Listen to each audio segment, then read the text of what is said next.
7월 12일 연중 제15주일 마테오가 전한 거룩한 복음입니다. 그날 예수님께서는 집에서 나와 호숫가에 앉으셨다.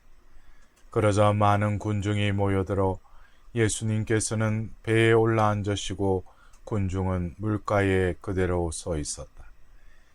예수님께서 그들에게 많은 것을 비유로 말씀해 주셨다. 자, 씨 뿌리는 사람이 씨를 뿌리러 나갔다. 그가 씨를 뿌리는데 어떤 것들은 길에 떨어져 새들이 와서 먹어버렸다. 어떤 것들은 흙이 많지 않은 돌밭에 떨어졌다. 흙이 깊지 않아 싹은 곧 돋아났지만 해가 솟아오르자 타고 말았다. 뿌리가 없어서 말라버린 것이다. 또 어떤 것들은 가시덤불 속에 떨어졌는데 가시덤불이 자라면서 숨을 막아 버렸다. 그러나 어떤 것들은 좋은 땅에 떨어져 열매를 맺었는데 어떤 것은 100배, 어떤 것은 60배, 어떤 것은 30배가 되었다. 귀 있는 사람은 들으라. 사랑하는 형제 자매 여러분, 오늘은 연중 제15주일입니다. 누구나 신앙생활을 하면서 결실을 맺길 원합니다. 그러면서 한편으로 내가 하나님을 믿는다고 하지만 기쁨과 평화보다는 의심과 불안이 큰데 이러한 내 믿음이 결실을 맺을 수 있을까 하고 자신의 신앙 상태에 의문이 들기도 합니다. 오늘 복음은 이러한 우리에게 신앙의 결실에 관한 비유를 들려줍니다. 복음은 씨 뿌리는 사람이 씨를 뿌렸는데 어떤 것은 길가에 떨어지고 어떤 것은 돌밭에 어떤 것은 가시덤불에 떨어져서 아무 열매를 맺지 못하였지만 좋은 땅에 떨어진 씨는 100배, 60배, 30배의 열매를 맺었다라는 비유입니다. 이 비유를 신앙이 좋은 땅에 떨어져야 좋은 결실을 맺는다는 의미로 알아들으면 곤란합니다. 씨가 돌밭이나 가시덤불에 떨어졌다면 결실은 없다. 신앙생활에서도 이미 씨가 돌밭같이 거친 마음에 떨어졌다면 지금부터 열심히 노력해도 결실을 맺을 수 없으므로 헛고생이 아닐까. 왜 씨를 비옥한 땅에만 뿌리시지 않고 길가나 돌밭이나 가시덤불에도 뿌리실까? 말씀을 제대로 알아들으려면 예수님 시대의 농사법 이해가 필요합니다. 당시의 파종 방식은 지금의 우리 방식과는 다릅니다. 지금 우리는 밭을 갈아서 땅을 고른 후에 씨를 뿌립니다. 그러나 예수님 시대의 팔레스티나 지역에서는 이와 반대로 씨를 먼저 뿌리고 그 다음 밭을 갈고 풀과 돌을 골라내었다고 합니다. 씨가 떨어지기 전 땅을 고르지 않고 씨가 떨어진 다음 땅을 갈고 잘 깎았다는 말입니다. 예수님의 비유는 하나님의 씨앗이 우리 모두에게 뿌려졌으니 우리 마음밭을 잘 가꾸라는 의미로 다가옵니다.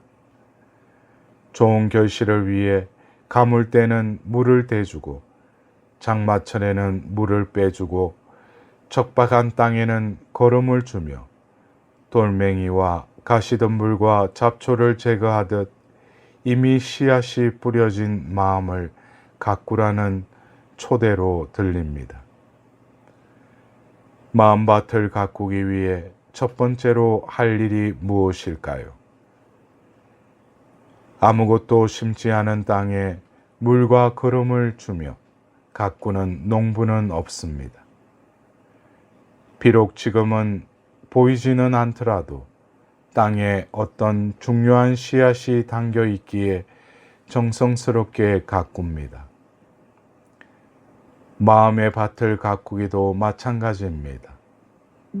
우리 눈에 보이지 않더라도 이미 우리 안에 하나님의 씨앗이 뿌려졌다는 사실에 대한 믿음이 무엇보다 중요합니다. 그것이 마음밭을 가꾸는 출발점입니다. 하나님께서 나를 사랑하셨고, 그래서 이미 은총의 씨앗을 뿌려주셨다는 믿음이 없이는 밭을 돌볼 마음이 생기지 않습니다.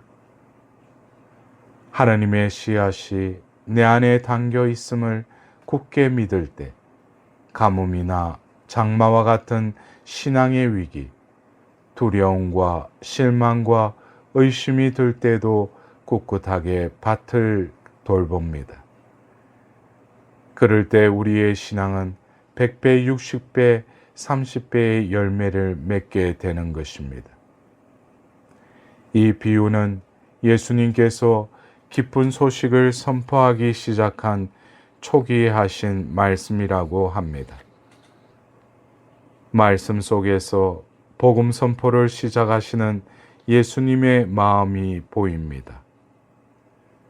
아마도 주님의 마음은 씨 뿌리는 농부의 심정과 비슷하게 씨앗과 그 미래에 대한 희망과 기대로 가득 찼을 것입니다. 그처럼 씨앗 하나하나에 창조주 하나님의 생명이 담겨 있고 씨 뿌리는 주님의 희망이 담겨 있는 것입니다. 농부가 밭에 씨앗을 뿌리듯 하나님께서는 이미 우리 안에 말씀의 씨앗을 심어 주셨습니다. 더 나아가 주님의 은총은 우리 안에 뿌려진 씨앗이 결실을 맺게 합니다.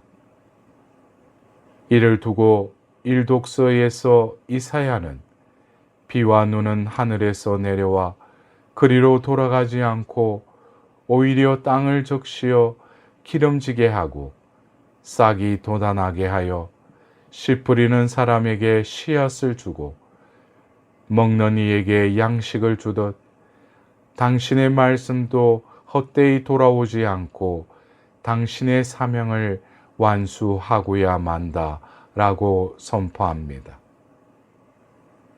현실에서 신앙인의 삶이 실망스럽거나 결실에 대한 의심이 들 때는 우리 안에 하나님의 씨앗이 뿌려졌다는 믿음을 새로이 할 때입니다. 오늘 이 독서의 바오로 사도의 말씀처럼 우리는 모든 피조물이 지금까지 다 함께 탄식하며 진통을 겪고 있음을 알고 있습니다. 그러나 피조물만이 아니라 성령을 첫 선물로 받은 우리 자신도 하나님의 자녀가 되기를, 우리의 몸이 속량되기를 기다리며 속으로 탄식하고 있는 것입니다. 사랑하는 형제 자매 여러분, 나에게 당신의 자녀가 되는 씨앗을 심어주신 하나님께서는 나의 부족함을 보고 쓸모없다고 버리시는 분이 아니라 부족함을 통해 꽃을 피우시는 분이십니다. 예수님의 비유는 실망이나 의심이나 피로로 마음밭이 척박해질수록 하느님께서 내 마음에 씨앗을 뿌리셨음을 믿고 인내와 희망으로 마음의 밭을 가꾸라는 초대의 말씀으로 다가옵니다. 이번 한 주간도 좋은 땅에 떨어진 씨가 100배, 60배, 30배의 열매를 맺는 한 주간이 되시길 기원드립니다.